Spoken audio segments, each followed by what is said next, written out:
तो फिल्म के शुरुआत में ईयर 1693 का सीन दिखाया जाता है जहां फ्रांस के लॉरेन प्रोविंस जंगल के अंदर हम कुछ औरतों को देखते हैं जो कि बॉनफायर के अराउंड चैंटिंग्स एंड डांस कर रही थी। इस जगह पे एक ट्री थी जिसके ऊपर कई इंसानी पाम्स यानी कि हथेली होती है ना, वो लटके हुए थे। ये सेटअप ऐसा था जिसे देख के इट वाज क्लियर कि यहाँ किसी तरह का विच रिचुअल हो रहा था। इनफैक्ट हम एक मेन विच को भी देख पाते हैं जो कि अपने हाथ में एक बिल्ली पकड़ी हुई थी। यहाँ एक आदमी भी इन विचेस के कब्जे में था और ये आदमी कह रहा था कि उसे मेन विच को तभी खत्म कर देना चाहिए था जब उसके पास मौका था। ये सुन के विच हंसती है और उसके सामने हम व्यूअर्स एक अजीब सा विच बोर्ड देख पाते हैं। विच इस बोर्ड के ऊपर एक अजीब सा पेंडुलम लटकाती है जो कि इंसानी उंगली की कंकाल से बना था।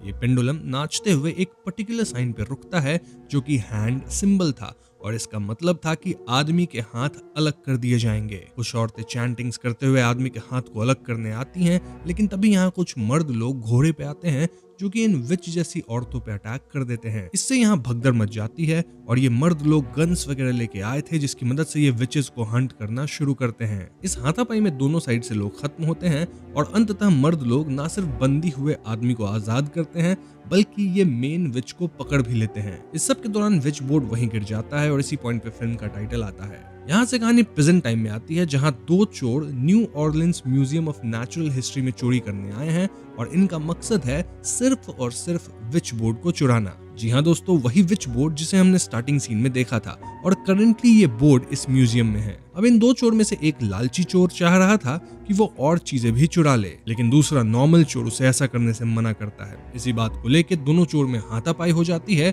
और यहाँ का अलार्म भी बज उठता है। हाथापाई में लालची चोर को गोली लगती है, वहीं नॉर्मल चोर के सर पे चोट आती है जिससे वो गिर जाता है। लालची चोर समहाउ विच बोर्ड चुराता है, देन चोटिल हालत में गार्ड्स वगैरह को खत्म करता है और समहाउ यहाँ से भाग भी जाता है। यहीं पे सीन कट होता है और अगले सीन में हम कुछ लोगों को देखते हैं जो कि साथ मिलकर एक रेस्टोरेंट स्टार्ट करने वाले थे। इनफैक्ट ये सारे दोस्त अपनी लाइफ की पूरी सेविंग्स इस रेस्टोरेंट में झोंक चुके हैं और ये रेस्टोरेंट न्यू ऑर्लिन्स के फ्रेंच क्वार्टर एरिया में खुलने वाला है। नाउ रेस्टोरेंट का प्राइमरी ओनर क्रिश्चियन रहने वाला था और क्रिश्चियन की मदद उसकी गर्लफ्रेंड एमिली भी कर रही थी। इनके साथ कुछ और लोग थे लाइक रिची, जैक, जैकी एक्सेट्रा। ये सभी फिलहाल जंगल एरिया में फ्रेश ऑर्गेनिक मशरूम्स कलेक्ट कर रहे थे ताकि इससे ये लोग फ्रेश फूड प्रिपेयर कर सके। इसी दौरान एमिली को फील होता है कि जंगल में से कोई उसे घूर रहा है, लेकिन अगले ही क्षण वहां कोई नहीं था। देन एक कैट एमिली को दिखती है और ये वही कैट है जिसे हमने विच के हाथों में भी देखा था। इस कैट का पीछा करते हुए एमिली को जंगल में एक बैग मिलता है जिसके अंदर वही चुराया हुआ विच बोर्ड था। जी हाँ दोस्तों, एमिली इस बोर्ड को उठा लेती है,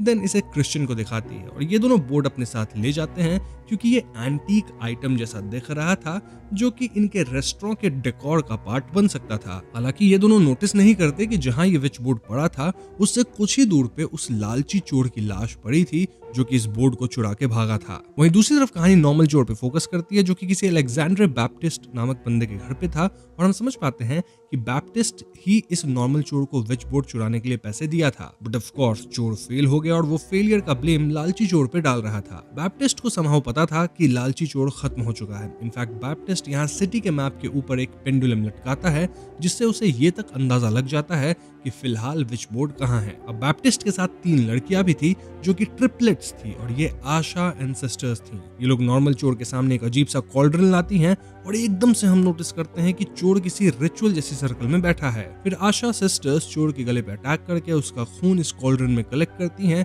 और ये चोर तो ऑफ कोर्स खत्म हो जाता है। चोर का खून भी इस रिचुअलिस्टिक सर्कल में स्प्रेड होता है। Now coming back to Christian and his friends, well restaurant opening से पहले ये लोग फ्रेंड्स एंड फैमिली के लिए पार्टी रखते हैं ताकि वो लोग फूड टेस्ट कर सके एंड जेन्युइन रिव्यू दे सके। इस पार्टी में ब्रूक नामक लड़की भी आती है जो कि क्रिश्चियन की एक्स गर्लफ्रेंड हुआ करती थी। ब्रूक मिस्टिकल आइटम्स और उसकी हिस्ट्री वगैरह में काफी इंटरेस्टेड रहती थी। इनफैक्ट यही उसका डोमेन ऑफ वर्क भी था। ब्रूक के आने से एमिली थोड़ा अजीब फील करती है और हमें एमिली के बारे में भी कुछ बातें पता चलती है। लाइक एमिली पहले ड्रग एडिक्ट हुआ करती थी जिसके कारण उसे रिहैब में जाना पड़ गया था, लेकिन पिछले 8-9 महीने से एमिली क्लीन है and she is feeling better now. हमें एक और बात पता चलता है कि एमिली की जो एंगेजमेंट रिंग है वो शिफ्टिंग करते वक्त कहीं खो गई है। अब मौका पाके एमिली ब्रूक को वो विच बोर्ड दिखाती है, आस्किंग कि ये क्या चीज है। ब्रूक बताती है कि ये बोर्ड उइजी बोर्ड से भी पहले की चीज है, अराउंड 1600-1700s का आइटम है और उइजी बोर्ड इसी से इंस्पायर हुआ था। ब्रूक कहती है कि ये एक ऑथेंटिक बोर्ड है और वो यहाँ बोर्ड पे बने सिंबल्स पे भी ध्यान देती है। ब्रूक बताती है कि इस बोर्ड पे कुछ स्विंग करके यूजुअली आपको आपके सवाल का जवाब मिलता है और आत्माओं से बातें भी हो सकती है। एमिली तुरंत अपनी नेकलेस निकाल के उसे एज पेंडुलम यूज करती है, लेकिन यहाँ कोई मूवमेंट नहीं होता और इससे एमिली को लगता है कि ये बोर्ड वर्क नहीं करता। लेकिन तभी घर के फायर प्लेस से एक कौवा निकलता है जो कि जल रहा था और वो घर में उड़ने लगता है, इधर उधर आग लगाने लगता है। इससे यहाँ अफरा तफरी मच जाती है, लेकिन समहाउ लोग खिड़की खोल के इस कौवे को बाहर निकालते हैं और घर के आग को भी बुझाते हैं। खैर अगले दिन सभी रेस्टोरेंट की मेन्यू फाइनलाइज करने के लिए फूड आइटम्स बनाने लगते हैं। वहीं एमिली को इस विच बोर्ड के बीचों बीच एक आई दिखती है जो कि टर्न होती थी। इसी वुडन आई को निकालने पे अंदर एक स्पेस होता है जिसमें वही फिंगर बोन वाला पेंडुलम था जिसे हमने मूवी की स्टार्टिंग में देखा था। एमिली इस पेंडुलम को लेकर सवाल करती है कि उसका एंगेजमेंट रिंग कहाँ है और ये पेंडुलम एक्चुअली में एक कंपास की तरह मूव होके एमिली को गाइड करता है। ये पेंडुलम वापस से उस हैंड सिंबल पे पॉइंट करता है और इसी के पैरेलल में क्रिश्चियन, रिची और जैक फूड बना रहे थे, जहां रिची को खिड़की के बाहर वही सेम कैट दिखती है। इनफैक्ट डम्पस्टर के पास ढेर सारी कैट्स थीं। रिची बार बार कह रहा था कि उसे वो विच बोर्ड प्रॉब्लमेटिक चीज लग रही है, लेकिन क्रिश्चियन इस बात पे ध्यान नहीं देता। तभी किचन में नीचे थोड़ा वाटर या ऑयल स्पिल होता है, देन स्लाइसिंग मशीन अपने आप ऑन होता है। इसके बाद ऐसा कोइंसिडेंस बनता है कि रिची स्पिल पे फिसलता है और उसका हाथ स्लाइसिंग मशीन में घुस जाता है, जिससे उसकी हथेली ही कट जाती है। जी हाँ दोस्तों, ये देख के क्रिश्चियन फ्रीक आउट करता है और वो खून रोकने की कोशिश करता है ताकि ब्लड लॉस ना हो। देन क्रिश्चियन रिची का कटा हुआ हाथ ढूंढता है, लेकिन वो बिल्ली इस हाथ को लेके बाहर भाग जाती है। ये लोग एम्बुलेंस बुलाते हैं, लेकिन एक्सट्रीम ब्लड लॉस के कारण रिची नहीं बच पाता। इसी सब के बीच दो और चीजें होती है। पहली ये कि एमिली को वाकई अपनी एंगेजमेंट रिंग मिल जाती है with the help of which board, और हम ये भी देखते हैं कि वो जो कैट थी वो रिची का हाथ खा रही थी। वैसे इस मूवी के दौरान हम हमेशा कैट को देखते हैं, तो मैं बार बार आपको नहीं बताऊंगा। और कैट काइंड ऑफ एक सिंबलिज्म है विच का, मतलब जो हमने मेन विच भी देखा था स्टार्टिंग के सीन में, उसके गोद में भी एक कैट थी और ये वही सेम कैट है। एनीवेज, तो इसके बाद रिची के फ्यूनरल का सीन आता है जहां जेसी नामक बंदा एमिली से मिलने आता है। जेसी एक्चुअली वो बंदा है जो कि हमेशा एमिली को ड्रग्स वगैरह सप्लाई किया करता था और इसलिए जेसी को देख क्रिश्चियन बहुत भड़कता है और उसे यहाँ से भगा देता है। फ्यूनरल के बाद उस रात एमिली के पास वही कैट आ जाती है और एमिली इस कैट को पालने का सोचने लगती है। इनफैक्ट हम समझ पाते हैं कि एमिली विच बोर्ड की तरफ अट्रैक्ट होने लगी थी और इन दोनों बातों से क्रिश्चियन कंफर्टेबल नहीं था। एमिली के सोने के बाद क्रिश्चियन विच बोर्ड के बारे में गूगल करता है, जहां उसे पता लगता है कि 1996 में किसी रिचुअल के तहत एक कत्ल हुआ था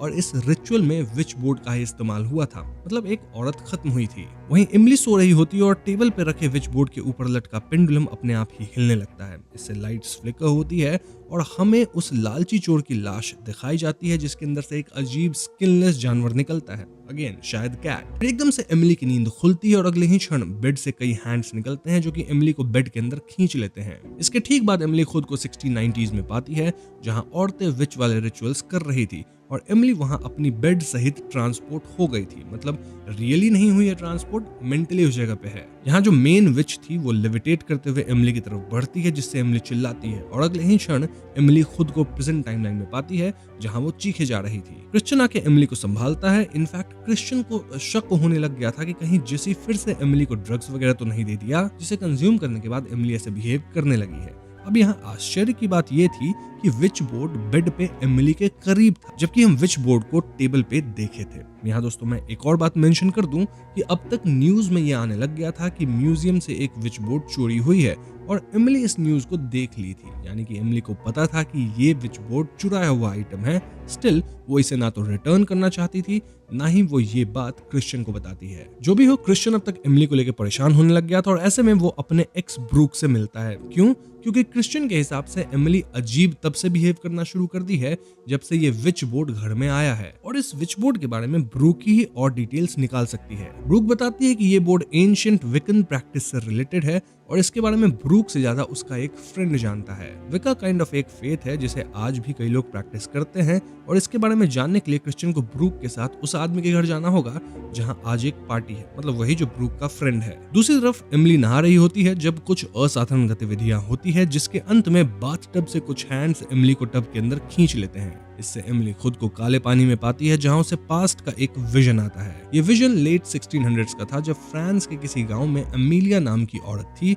और वो हर्ब्स वगैरह का इस्तेमाल करके लोगों को हील करती थी। लेकिन गांव का जो बिशप था ग्रोगन, वो अमीलिया को एक विच मानने लग गया था और ऐसे में पूरा गांव अमीलिया के खिलाफ था। बिशप ग्रोगन अकेले में अमीलिया से कहने लगता है कि वो अपनी ब्यूटी का इस्तेमाल करके सेटन को अट्रैक्ट की है और डेविल तुम्हारा लव है। ये कहने के बाद ग्रोगन अमीलिया को टच करने की कोशिश करता है और अमीलिया रेजिस्ट करती है और इस गुस्से में ग्रोगन अपने हथियार से अमीलिया के शक्ल पे मारता है, जिससे अमीलिया के फेस पे परमानेंट स्कार्स आते हैं। अब दोस्तों ये वही स्कार्स है जिसे हमने विच के फेस पे भी देखा था, विच मींस कि अमीलिया ही आगे जाके विच बनेगी, जो मेन विच थी। खैर तो इसके बाद ग्रोगन अमीलिया को गांव छोड़ के भागने कहता है और गांव वाले भी अमीलिया पे पत्थर बरसा देते हैं, सेइंग कि वो एक विच है। जाते जाते अमीलिया कह जाती है कि तुम लोग मुझ जैसे साधारण औरत को विच करार दिए, तो आगे मैं तुम्हें विच बन के ही दिखाऊंगी। अमीलिया ये कह के जंगल में भाग जाती है और वहां का मौसम भी बदल जाता है। इसी पॉइंट पे प्रेजेंट टाइम वाली जो अपनी एमिली है उसका विजन टूटता है और वो खुद को वापस शावर में ही सही सलामत पाती है। दूसरी तरफ क्रिश्चियन और ब्रूक उस अमीर बंदे के घर जाते हैं जो कि विकन प्रैक्टिस का एक्सपर्ट था, and he was none other than Alexander Baptiste. Baptiste Christian को वेलकम करता है और यहाँ हम अजीब सी मास्क्ड पार्टी देखते हैं जहां वो ट्रिपलेट्स भी थी। क्रिश्चियन को ये सब अजीब लगता है, लेकिन बैप्टिस्ट बताता है कि आज फेस्टिवल ऑफ समर सॉल्स्टिस है जो कि सभी सेलिब्रेट कर रहे हैं। यहाँ एक अजीब बात ये होती है कि बैप्टिस्ट कहता है कि वो क्रिश्चियन और ब्रूक के बीच कनेक्शन फील कर पा रहा है, जबकि क्रिश्चियन का कहना था कि ब्रूक बस उसकी दोस्त है। लेकिन दोस्तों जैसे ही बैप्टिस्ट ये बोल के अपना हाथ क्रिश्चियन के कंधे पे रखता है, क्रिश्चियन इमेजिन करता है कि वो ब्रूक के साथ इंटीमेट हो रहा है, ऑल्दो ये भ्रम तुरंत टूट जाता है। इसके बाद बात विच बोर्ड पे आती है जिसे पेंडुलम बोर्ड्स भी कहा जाता है, और बैप्टिस्ट बताता है कि ऐसे बोर्ड्स 1733 के दौरान पोप द्वारा आउटलॉड हो गए थे, यानी काइंड ऑफ बैन हो गए थे। उस टाइम पे अगर कोई ऐसे बोर्ड्स रखता था तो उसे स्टेक पे जिंदा जला दिया जाता था। ब्रूक बोर्ड की ड्राइंग बनाकर बैप्टिस्ट को दिखाती है और बैप्टिस्ट बताता है कि लेट 1600s के दौरान फ्रांस के छोटे गांव में एक ट्रैवलर पहुंचता है। ये ट्रैवलर पाता है कि गांव के सभी मर्द, औरत, बच्चे, मतलब जो कोई भी था, सब के सब बुरी तरह से खत्म पड़े थे। पहले ट्रैवलर को लगता है कि ये काम जिप्सीज का है, लेकिन जल्दी उसे पता लगता है कि ऐसा एक्चुअली में ये लोग खुद ही किए थे, यानी सभी एक दूसरे को ही खत्म कर दिए थे। अब ऐसा हुआ कैसे? पहले इस गांव में एक औरत को गांव वाले विच बोल के भगा दिए थे, और फिर वही विच अपना कवन बनाई, मतलब अपना पूरा साम्राज्य बनाई, उसमें कई विचेस आई, एंड देन वही विच बोर्ड की मदद से कुछ ऐसा कर्स डाली जिससे गांव वाले आपस में एक दूसरे को समाप्त कर दिए। अब दोस्तों ऑफ कोर्स यहाँ बात उसी मेन विच की है जिसे हम शुरू से देखते आ रहे हैं, और इस विच की एक पोर्ट्रेट भी बैप्टिस्ट के घर में थी। विच का नाम फाइनली रिवील होता है, विच वाज नागा सॉथ, और उसे हंट कर रहा था बिशप ग्रोगन, जो कि और कोई नहीं बल्कि बैप्टिस्ट का ग्रेट ग्रेट ग्रैंडफादर था। बैप्टिस्ट कहता है कि एमिली की जान अभी खतरे में है because of that board. In fact police तक उस बोर्ड को ढूंढ रही है, इसलिए बैप्टिस्ट उनकी मदद करेगा टू फिक्स दिस सिचुएशन। अब क्रिश्चियन को बैप्टिस्ट बिल्कुल पसंद नहीं आ रहा था, लेकिन उसके पास कोई दूसरा ऑप्शन था भी नहीं, कि ये लोग पुलिस के पास बोर्ड लेके नहीं जा सकते थे। बोर्ड एक मिसिंग आइटम था, और अगर ये लोग पुलिस के पास जाते तो पुलिस इन्हें ही गिरफ्तार करती। दूसरी तरफ एमिली को जेसी का कॉल आता है जो कि उसे ड्रग्स बेचने की कोशिश करता है, और वहीं बैकग्राउंड में विच बोर्ड के ऊपर टंगा हुआ जो फिंगर बोन पेंडुलम था वो स्विंग करता है। एमिली अजीब ट्रांस में होती है और कुछ देर बाद क्रिश्चियन यहाँ आता है। एमिली क्रिश्चियन के साथ इंटीमेट होने लगती है और क्रिश्चियन को एमिली का बर्ताव अजीब लगता है, एज इफ वो अपने होश में नहीं है। एमिली को यह तक पता था कि क्रिश्चियन आज पूरा दिन अपनी एक्स के साथ था। यहाँ दोनों इंटीमेट होने लगते हैं और क्रिश्चियन पूछता है कि क्या तुम्हें जेसी कुछ ड्रग्स वगैरह सप्लाई किया है। इस पे एमिली बोलती है कि बोर्ड मुझे बताया है कि आज के बाद जेसी मुझे कभी परेशान नहीं करेगा। सो यस, एमिली और क्रिश्चियन इंटीमेट हो रहे हैं। वहीं हम जेसी का सीन देखते हैं जहां जेसी एक बिल्डिंग के छत पे जाता है जो कि ड्रग लेने वाले लोगों का अड्डा था। यहाँ जेसी एक नई लड़की को किसी तरह से भारी ड्रग देने जाता है, लेकिन तभी यहाँ वो बिल्ली आती है, अगेन सेम बिल्ली जो कि जेसी के हाथ पे हमला कर देती है। ये बिल्ली जेसी के फेस पे जाके उसकी आईज को स्क्रैच करती है, जिससे जेसी को कुछ दिखता नहीं, और जेसी इधर उधर भागते हुए अनबैलेंस होता है और सीधा छत से नीचे एक स्टैचू की तलवार पे गिर के खत्म हो जाता है।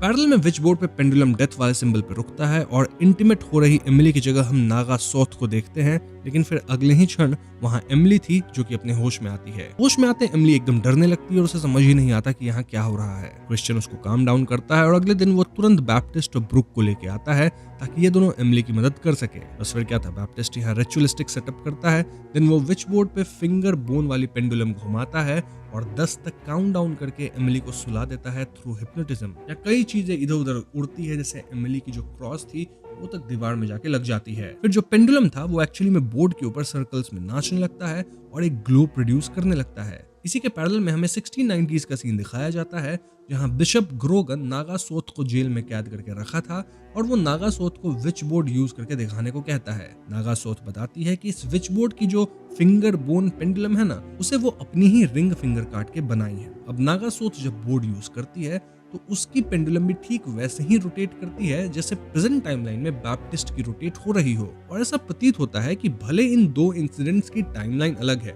लाइक एक प्रेजेंट टाइम में है, एक 1690s में, लेकिन दोनों इंसिडेंट्स एक साथ ही हो रही है। इससे दोनों टाइमलाइंस में चीजें वाइब्रेट करती हैं और एकदम से सब कुछ शांत हो जाता है। अब आप सोच रहे होंगे यहाँ हुआ क्या। दरअसल दोस्तों, बैप्टिस्ट यहाँ गेम खेला जहाँ वो रिचुअल करके 1690s वाली विच नागासोथ को प्रेजेंट टाइमलाइन में बुला लिया था। इसका मतलब है कि एमिली के बॉडी में अब नागासोथ है और 1690s में नागासोथ की बॉडी में एमिली चली गई है। तो यस, प्रेजेंट में एमिली जो कि नागासोथ है वो ऐसे एक्ट करती है एज इफ वो ठीक हो गई है और उसे बोर्ड की जरूरत अब नहीं है। बैप्टिस्ट भी स्माइल करते हुए कहता है कि वो ये बोर्ड ले जाके अथॉरिटीज को लौटा देगा, लेकिन ऑफ कोर्स वैसा नहीं करने वाला। वहीं 1690s में नागासोथ के अंदर एमिली आई है और उसे समझ ही नहीं आ रहा कि वो जेल में क्यों बंद है। इनफैक्ट उसे तो यहाँ का लैंग्वेज तक समझ में नहीं आ रहा था। बगल वाले सेल की एक बूढ़ी कहती है कि तुम तो इंग्लिश बोल रही हो, यानी नागासोथ अपनी डेथ को एस्केप करके तुमसे रिप्लेस हो गई है। अब क्योंकि दोस्तों 1690s के इस फ्रेंच गांव में इंग्लिश किसी को नहीं आती थी, तो सब नागासोथ रूपी एमिली की भाषा को डेविल्स लैंग्वेज बोल रहे थे और उसे स्टेक पे जलाने के लिए तैयार थे। Coming to current timeline, Emily जो कि असल में नागासोथ है, वो जंगल में उस जगह पे जाती है जहां लालची चोर खत्म पड़ा था। उसके शरीर पे अजीब लाल मशरूम उग चुका था और इसे एमिली कलेक्ट करती है। अब आज रात ही रेस्टोरेंट की ओपनिंग थी जिसमें कई डिशेस थे और ऑन्ट्रे डिश में ही एमिली इस फ्रेश मशरूम को रखवाती है। इनके रेस्टोरेंट में टाइम्स मैगजीन से एक फूड क्रिटिक भी आने वाला था जिसका नाम था मिस्टर डोशे, और एमिली एकदम कॉन्फिडेंटली उसे वेलकम करती है। अब ये क्रिश्चियन के लिए आश्चर्य वाली बात थी क्योंकि यूजुअली एमिली इतनी कॉन्फिडेंट लड़की नहीं थी, लेकिन हम तो जानते हैं कि ये एमिली के भेष में नागासोथ है। इस पार्टी में बैप्टिस्ट और ब्रुक भी आते हैं और धीरे धीरे डिनर सर्व होना शुरू होता है। बैप्टिस्ट क्लियरली ब्रुक से कहता है कि वो आज यहाँ कुछ भी ना खाए। इनफैक्ट वो भी कुछ नहीं खा रहा था, स्पेशली दोज रेड मशरूम्स। बाकी डाइनर्स डिनर खाना शुरू करते हैं एंड एज एक्सपेक्टेड एमिली द्वारा लाए गए स्पेशल रेड मशरूम में कुछ तो ऐसा था जिससे सभी को खाना बहुत टेस्टी लगता है। इन सभी एकदम हॉट फील करने लगते हैं और उनका बर्ताव अजीब होने लगता है। लाइक एक लेडी जैक को इनअप्रोप्रिएटली टच करने लगती है जो कि बस सर्व कर रहा था, और इससे उस लेडी का जो पति था वो गुस्सा होने लगता है। इन जनरल पूरे रेस्टोरेंट में लोग विचलित हो रहे थे। एक केओस वाला इन्वायरमेंट क्रिएट हो रहा था जहां लोग एक दूसरे पे गुस्सा हो रहे थे और जल्दी सब एक दूसरे पे हमला करना शुरू करते हैं। एमिली यहाँ नुकीले चाकू भी बांट देती है जिससे कुछ ही सेकंड में सभी एक दूसरे को खत्म करने लगते हैं। इनफैक्ट जो टाइम्स मैगजीन वाला बंदा आया था ना, मिस्टर डूशे, उसको जो सर्व किया जाता है उसमें एक हाथ था। लिटरली ये वही हाथ होगा जो कि पहले कटा था, इसका रिची का। वहीं हमें दिखाया जाता है कि विच बोर्ड पे पेंडुलम मूव होकर स्कल सिंबल पे था, विच मींस डेथ, और तभी तो लोग यहाँ सबको एक दूसरे को खत्म कर रहे हैं। इसी के पैरेलल में हमें 1690s का भी सीन दिखाया जाता है जब एक गांव में सभी मर्द, औरत और बच्चे समाप्त हुए थे, और तब भी ऐसा ही कुछ हुआ था। क्रिश्चियन की एम्प्लॉय भी मशरूम टेस्ट की थी और उसे क्रिश्चियन का चेहरा अजीब हंसता हुआ दिख रहा था। देन उसे क्रिश्चियन के चेहरे की जगह सिर्फ स्कल दिखता है। वो ट्रांस में जाके क्रिश्चियन पे हमला करने का सोचती है, लेकिन क्रिश्चियन उससे बचता है। वहीं रेस्टोरेंट के डाइनिंग एरिया में तो लोग जैक और जैकी तक को समाप्त कर दिए थे। विच बोर्ड पे पेंडुलम मेड्यूसा पे जाता है और हमें गेस्ट को मेड्यूसा बन के सब पे अटैक करते देखते हैं। मतलब वो लिटरली नहीं बनी होगी, लेकिन ऐसा लोगों को इमेजिन हुआ होगा। टाइम्स वाला रिपोर्टर मिस्टर डूशे यहाँ क्रिश्चियन पे अटैक करता है, लेकिन क्रिश्चियन समहाउ पलटवार करके रिपोर्टर को खत्म करता है। उसी मोमेंट पे पुलिस आती है जो कि क्रिश्चियन के हाथ में चाकू देखती है, और ऐसे में पुलिस क्रिश्चियन पे गोली चला देती है। क्रिश्चियन समहाउ भागता है और बाहर उसे पुलिस ऑलमोस्ट घेर लेती है, लेकिन तभी एन वक्त पे ब्रूक अपनी कार में क्रिश्चियन को बिठा के भगाती है। इसी सब के बीच एमिली ये सब एंजॉय कर रही थी और वो बैप्टिस्ट के साथ निकल लेती है। अब दोस्तों, क्रिश्चियन देख लिया था कि एमिली बैप्टिस्ट के साथ गई है, इसलिए वो बैप्टिस्ट के घर जाने का प्लान करता है। ब्रूक कहती है कि बैप्टिस्ट आज रात ही यूरोप निकल रहा है, तो इन्हें अभी तुरंत वहां जाके कुछ तो करना होगा। बस फिर क्या था, ये दोनों बैप्टिस्ट के घर पे जाते हैं जहां क्रिश्चियन कार की डिक्की में छुप जाता है। ऐसा इसीलिए क्योंकि बैप्टिस्ट के लोग ब्रूक को जानते थे और उसे अकेले इजीली अंदर जाने देते। सो यस, क्योंकि क्रिश्चियन छिप गया तो ब्रूक इजीली एंट्री ले पाई और ये दोनों अब कैंपस में एंट्री ले चुके हैं। अब थोड़ी देर बाद ब्रूक गाड़ी रोकती है और यहाँ बैप्टिस्ट के आदमी आके क्रिश्चियन को पकड़ लेते हैं। जी हाँ दोस्तों, ब्रूक बैप्टिस्ट के लिए काम कर रही थी और वो क्रिश्चियन को बहला फुसला के पकड़वा चुकी है। ब्रूक कहती है कि उसे भी विकन प्रैक्टिस करना है, जिसके कारण वो ऐसा करी है। इसके बाद ये लोग क्रिश्चियन को बंदी बना के बैप्टिस्ट के पास ले जाते हैं जहां क्रिश्चियन को उसी रिचुअल सर्कल में चेयर पे बिठाया जाता है। बैप्टिस्ट कहता है कि नागासोथ को अपना रिवेंज फिर से लेना था, लाइक 1690s, ताकि वो ट्रूली रिबॉर्न हो सके। इसीलिए रेस्टोरेंट वाला जो पूरा कांड था वो किया गया है, जो कि 1690s वाले कांड से मिलता है। बैप्टिस्ट के हिसाब से नागासोथ वन ट्रू विच है जिसके अंदर द स्कॉर्न ऑफ लिलिथ और द मैजेस्टी ऑफ क्लियोपैट्रा है। बट द क्वेश्चन वाज कि इफ एमिली के अंदर नागासॉथ ट्रूली रिटर्न करी है तो वो बैप्टिस्ट की बात क्यों मानेगी? बैप्टिस्ट के ग्रेट ग्रेट ग्रैंडफादर जो थे बिशप ग्रोगन, वो तो नागासॉथ को हंट कर रहे थे, राइट? वेल, बैप्टिस्ट कहता है कि उसकी फैमिली को हमेशा से पता था कि नागासॉथ की पावर क्या है और बैप्टिस्ट एक्चुअली में नागासॉथ का मास्टर बनना चाहता है। इसी के पैरेलल में हमें 1690s का सीन दिखाया जाता है जहां नागासॉथ, जिसके अंदर फिलहाल एमिली है, उसे स्टेक पे डाल के गांव वाले जलाने वाले थे और नागासॉथ रूपी एमिली बहुत ज्यादा परेशान थी। Now coming back to Baptiste, वो बताता है कि क्रिश्चियन इंटरनेट पे एक फोटो देखा था, राइट? और उसमें जो एक लेडी खत्म हुई थी वो विक्टिम नहीं बल्कि एक विच थी। वो औरत नागासॉथ की डायरेक्ट ब्लड लाइन थी और उस औरत की एक बेटी थी जिसे ऑर्फनेज में डाला गया था। और दोस्तों, एमिली भी ऑर्फनेज में ही पली बढ़ी है, यानी कि बैप्टिस्ट कंक्लूड कर रहा था कि एमिली एक्चुअली में उस विच की बेटी हुई, जिससे वो भी नागासॉथ की ब्लड लाइन हो गई। इस पॉइंट पे हम एमिली को एंट्री लेते देखते हैं, जो कि नागासॉथ विच की तरह ड्रेस्ड थी। इनफैक्ट उसके फेस पे स्कार भी था। एमिली रूपी नागासॉथ क्रिश्चियन को किस करती है और यहाँ विच बोर्ड का पेंडुलम नाचना शुरू करता है। इससे क्रिश्चियन को विजन आता है कि 1690s वाले एरा में उसकी एमिली नागासॉथ की बॉडी में फंसी है और जलाई जाने वाली है। इसके तुरंत बाद बैप्टिस्ट के लोग क्रिश्चियन पे हमला करते हैं, लेकिन क्रिश्चियन पलटवार करता है और वो एमिली पे ही चाकू तान देता है। बैप्टिस्ट इससे नहीं डरता, रादर वो अपने great great grandfather bishop Grogan का कोट और क्रॉस पहनता है, देन कहता है कि नागासॉथ का ट्रांसफरेंस कंप्लीट हुआ और क्रिश्चियन अब कुछ भी नहीं कर सकता। लेकिन दोस्तों, इस पॉइंट पे आता है एक ट्विस्ट ये कि एमिली के अंदर वाली नागासॉथ अब पूरी तरह से ट्रांसफर हो चुकी थी, तो वो बैप्टिस्ट को एज ग्रोगन देखती है और क्योंकि ग्रोगन ही उसकी जिंदगी बर्बाद किया था, तो एमिली बैप्टिस्ट पे हमला कर देती है। एमिली को रोकने वो ट्रिपलेट्स आती हैं जिनको एमिली निपटाने लगती है और इस पॉइंट पे ब्रूक का भी हृदय परिवर्तन होता है। ऐसे में ब्रूक भी बैप्टिस्ट के लोगों पे हमला करती है और मौके का फायदा उठा के क्रिश्चियन विच बोर्ड उठाता है और आग में फेंक देता है। इससे बोर्ड ग्रीन फ्लेम्स में जलने लगती है और एमिली भी ग्रीन फ्लेम्स में जलती है। ये ग्रीन फ्लेम एनर्जी बोर्ड के थ्रू ट्रांसफर होकर 1690s में जाती है और यहाँ वापस से स्वैप होता है, यानी कि रियल एमिली वापस अपने शरीर में आ गई। वहीं नागासॉथ भी अपने शरीर में चली गई है, जो कि फिलहाल स्टेक पे जलने वाली है इन 1690s। अगर बीच में मैंने 1690s को 1960 बोल दिया है तो सॉरी, वो बीच में फ्लो में निकल गया है। बट हाँ, ईयर 1690s है, 1960 नहीं है। नाउ 1690s में लोग देखते हैं कि नागासॉथ जल नहीं रही और ऐसे में ग्रोगन आग में जाता है ताकि वो नागासॉथ का सर धड़ से अलग कर सके। लेकिन दोस्तों, नागासॉथ ग्रोगन का गला पकड़ के उसे भी अपने साथ ही आग में रोक लेती है, जिससे दोनों जल जाते हैं। Coming to present, Baptist Christian को 2 गोली मारता है, देन आग से विच बोर्ड निकालता है। इससे बैप्टिस्ट के शरीर में आग लग जाती है और इसी मौके का फायदा उठा के क्रिश्चियन बैप्टिस्ट पे अल्कोहल फेंकता है, जिससे आग फैल जाती है। इस फैले हुए आग से बैप्टिस्ट जलता है, लेकिन बैप्टिस्ट समहाउ आग बुझाता है और तब तक एमिली उठ गई थी, जो कि रियल एमिली ही है, और वो बैप्टिस्ट के सर में गोली मार के उसे निपटा देती है। इसके बाद एमिली क्रिश्चियन को चेक करती है, जो कि सरवाइव नहीं कर पाता और जाते जाते वो एमिली को क्रॉस देके जाता है। इसके बाद मौका वारदात पे पुलिस आती है और यहाँ सिचुएशन को कंट्रोल किया जाता है। ध्यान देने वाली बात यह है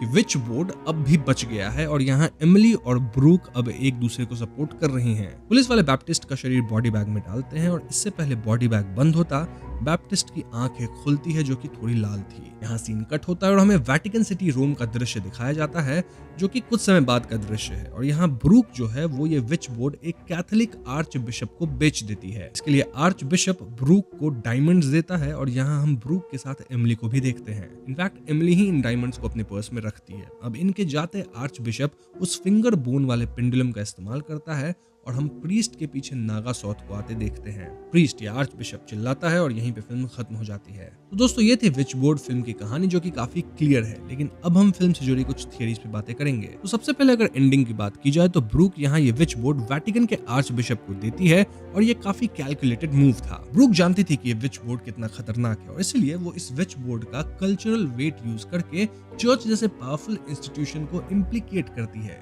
मतलब ब्रूक ने बोर्ड वापस अथॉरिटी के हाथ में दे दिया, क्योंकि वही बोर्ड को समझकर उसे यूज कर पाएंगे और इसके बदले ब्रूक और एमिली को डायमंड्स भी मिल गए। वो अलग बात है कि आर्च बिशप बोर्ड का इस्तेमाल किए, जिससे आर्च बिशप के ऊपर नागासॉथ का हमला हुआ। दिस ऑल्सो टेल्स अस कि भले 1690s में नागासॉथ खत्म हो गई हो, लेकिन उसका बस शरीर खत्म हुआ है, क्योंकि उसकी पावर्स अब भी बोर्ड से कनेक्टेड है ही। देखा जाए तो बोर्ड अपने आप एक्टिव होती है और जो भी उसे यूज करता है उसके थ्रू विच की एसेंस या विजन ट्रांसफर हो सकती है। बोर्ड को सील करने का एक ही तरीका है कि उसके फिंगर बोन पेंडुलम को बोर्ड के बीच वाले आई पॉकेट में डाल दो। इसके बाद पेंडुलम खुद से मूव नहीं होगा और विच बोर्ड भी वर्क नहीं करेगा। या एटलीस्ट पेंडुलम को विच बोर्ड से दूर रखो। नाउ कमिंग टू बैप्टिस्ट, वो भले खत्म हो गया हो लेकिन एंड में एकदम से उसकी आंख खुलती है। ऐसा इसलिए क्योंकि बैप्टिस्ट एक पावरफुल ऑकल्टिस्ट था और वो इतना पावरफुल था कि वो नागा सॉथ तक को कंट्रोल करने की सोच रहा था। वो विकन रिचुअल्स प्रैक्टिस करता था और उसके अंदर मेरे ख्याल से कुछ विचेस भी थी, लाइक जो आशा ट्रिपलेट्स थी वो भी विचेस ही थी जो कि उसके साथ काम करती थी। ऐसे में बैप्टिस्ट के लिए मौत को चकमा देना कोई बड़ी बात नहीं होगी। उसका शरीर भले खत्म हुआ है लेकिन अब उसकी बॉडी एक विसल की तरह काम कर सकती है।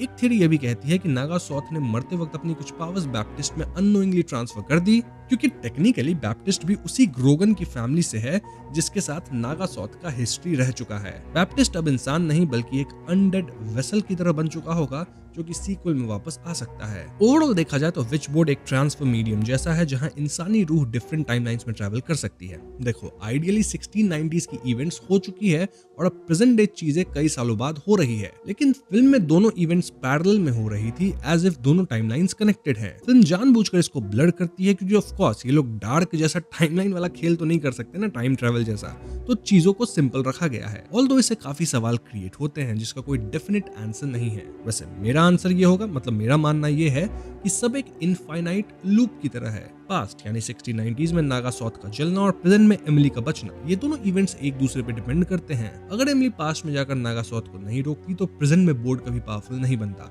और अगर बोर्ड पावरफुल नहीं होता तो एमिली कभी पास्ट में नहीं जाती। ये काइंड ऑफ ग्रैंडफादर पैराडॉक्स जैसा है। इसका मतलब है कि एमिली कभी भी इस कर्स से भाग नहीं सकती, मतलब ये उसकी डेस्टिनी है, उसकी किस्मत है। अब एक और पॉइंट ये आता है कि अंत में ब्रूक बैप्टिस्ट को धोखा क्यों दी। वेल, इसके दो पहलू हो सकते हैं। पहला पहलू कि ब्रूक कभी भी पूरी तरह से विकन रिचुअल्स प्रैक्टिस नहीं की थी और वो एज पे थी। वो किसी भी तरफ पलट सकती थी, और ऐसे में जब वो बैप्टिस्ट की बेरहमी देखी तो वो एंड में एमिली और क्रिश्चियन को सपोर्ट की। वहीं दूसरा पहलू ये है कि ब्रूक सर्वाइवल ड्रिवन अपॉर्चुनिस्ट थी और उसने बैप्टिस्ट को एक्सप्लॉइट किया, फिर बोर्ड को सेल करके अपनी सेफ्टी या फिर वेल्थ को भी सिक्योर कर ली। मतलब वो मौका देखती थी कि कौन सा पलड़ा भारी है, जिसका भारी है उसकी तरफ हो जाएंगे। कुछ फैन थियरीज का कहना है कि ब्रूक एक्चुअली कल्ट सिंपैथाइजर थी पहले से ही, और उसकी ex girlfriend history scenes hint करते हैं कि वो ऑकल्ट से ऑलरेडी फेमिलियर थी, इसलिए उसका final trade logically self preserving step हो सकता है। Now if we talk about the board, well ये बोर्ड भले थोड़ा जला लेकिन अभी खत्म नहीं हुआ। मे बी थोड़ा डैमेज हुआ होगा लेकिन इसकी पावर्स अब भी पूरी तरह से इंटैक्ट है। बोर्ड के बनावट पे ध्यान दे तो ये पता चलता है कि विच बोर्ड 3 लेयर्स में बटा हुआ है, जिसमें सबसे सेंटर में वो अजीब ऑल सीइंग आई है जो सीधे यूजर को घूरती है। ये ना सिर्फ पेंडुलम रखने की हिडन कंपार्टमेंट थी बल्कि इसे gateway to the spirit world माना जा सकता है। इसके बाहर के सर्कल में शायद 12 ज़ोडिएक साइंस है जैसे कि स्कॉर्पियो, लियो, पाइसेस एक्सेट्रा, जो शायद ये दिखाता है कि ये बोर्ड सिर्फ आत्माओं से नहीं बल्कि प्लैनेटरी पोजीशन से किस्मत से भी जुड़ा है। सबसे इंपॉर्टेंट है इसका आउटर रिंग जहां हम स्कल जो कि मौत को डिपिक्ट करता है उसे देखते हैं, देन सेवर्ड हैंड को देखते हैं जो कि जब भी आता है तो इंसान का हाथ कटता है एज ए सैक्रिफाइस, फिर हार्ट को देखते हैं जो कि दिल या प्यार को डिनोट करता है, फिर मेड्यूसा का सर देखते हैं जिसका एग्जांपल हम रेस्ट्रॉ में देखे कि जब मैडनेस फैल रहा था तो एक मेड्यूसा जैसी लड़की बन गई थी और वो भी अटैक करती है। फिर हम आंख देखते हैं जो कि इजिप्शियन सिंबल ऑफ लाइफ है, एक क्राउन देखते हैं जो कि पावर या फिर जो राजा होते हैं उनका सत्ता होता है उसको डिनोट करता है। फिर बोर्ड में ग्रीन सेक्शंस में कुछ लैटिन शब्द भी लिखे हैं लाइक वेरिटा जिसका मतलब होता है सच, देन ऊपर नॉन लिखा है जो कि उस बोर्ड को एक डार्क कंपस जैसा बनाता है जो सिर्फ यस नो नहीं बल्कि बुरे अंजाम भी बताता है। यहाँ यस नो का भी एक सेक्शन है। देन सेटन वाला गोट हॉर्न सिंबल है एंड मेनी मोर। लेकिन सिंबल्स जो भी हों, एक बात तय है कि ये बोर्ड सिर्फ डिस्ट्रक्शन ही लाता है। अब कई व्यूअर्स का ये भी मानना है कि फिल्म एक फेट लूप पे बेस्ड है। नागा सॉथ ने अपनी कर्स ऐसी सेट करी है कि फ्यूचर में कोई उसको वापस जरूर लाएगा, और ऐसे में हर अटेम्प्ट जब भी आप करते हैं जिससे आप बोर्ड को डिस्ट्रॉय कर सकें, वो इस लूप को सिर्फ ब्रीफली डिले करता है। अगर ऐसा है तो बैप्टिस्ट, ब्रूक, आर्च बिशप सब लूप के एजेंट्स हैं और यहाँ कोई आपको ट्रू क्लोजर नहीं मिलता है जो कि इस फिल्म में भी नहीं मिला, और ये तब तक नहीं मिलेगा जब तक हम ओरिजिनल पैटर्न तक नहीं पहुंच जाए, मतलब जो ओरिजिनल साइकिल का प्रोसिक्यूशन हुआ था उस जगह तक ना पहुंचे। ये थ्योरी फिल्म के रिपीटेड 1690s और प्रेजेंट पैरेलल से सपोर्टेड है, और ऐसे में इस फिल्म की कई पार्ट्स आ सकते हैं। ऑल्सो अगर फिल्म की यूनिवर्स में चर्च जैसे पावरफुल इंस्टीट्यूशंस बोर्ड को अपना रहे हैं तो वो ऑकल्ट की नॉलेज को वेपनाइज कर सकते हैं, जैसे ritual, state level manipulation, propaganda या कंट्रोल्ड रिजरेक्शन। ये ऑब्वियसली स्पेकुलेटिव है लेकिन फिल्म का वैटिकन कट इसी पैरानोया को लाइट करता है। मतलब ईविल अब प्राइवेट कलेक्टर्स और पब्लिक इंस्टीट्यूशंस दोनों में घुस चुका है, और लास्ट सीन भी यही डिनोट करता है।